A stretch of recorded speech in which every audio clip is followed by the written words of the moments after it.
Today in Ethnic Studies, we're going to be talking about the ethnic group Mexican Americans, as well as talk about a prominent figure, Cesar Chavez. So Cesar Chavez was a Mexican American civil rights activist. He protested against a grape company and schools, because in the 1960s, Mexican Americans faced racial struggles, denied equal pay, as well as fair education. Another thing I want to focus on is how much of a pacifist Cesar Chavez was, and what his union was supposed to represent. Because it did not matter how close you were to Caesar. If you chose violence over peace, he would not hesitate to kick you out his union. Stop! Stop! Stop! You're out of the union! You're out of the union! You hear me? You're out! Gone! Get out! And to me, that just really shows how strong of a person he really was, because, he was very, very determined throughout the civil rights movement. He did not want any violence whatsoever, and that just really shows how strong of a person he was, because he just was very determined. He had a very straightforward goal that he wanted to achieve, and he did not want violence to interfere with any of his plans, because he knew that that would just cause nothing but trouble. I felt like he led a very strong union by doing that and not hesitating to do what's right in the right way.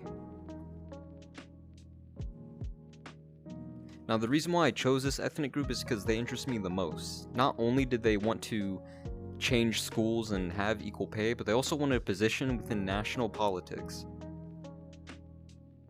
So the thing that I learned about researching all this stuff is just how much of an impact Mexican Americans truly had during the civil rights movement. Because when we talk about the civil rights movement, like within schools and all that stuff, or videos in general, we always hear about MLK, Malcolm X, Rosa Parks. They're very cool people, don't get me wrong, but the thing is, we never really hear other ethnic groups that had a role within the civil rights movement. I feel like that's something we all need to be taught.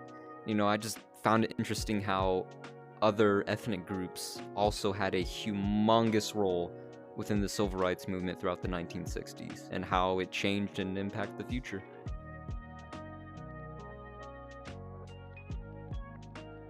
Now, cultural aspects that really give Mexican Americans their unique identity is not only their language, but just how close of a bond they all have with each other. Because us as Americans, we are very independent, I guess sort of antisocial beings, and just for during that time in the 1960s, and still today obviously, Mexican Americans, they seem to be so close with each other, and they represent a community of people, which I actually find really cool and interesting. That's something I really admire about that cultural aspect that they have.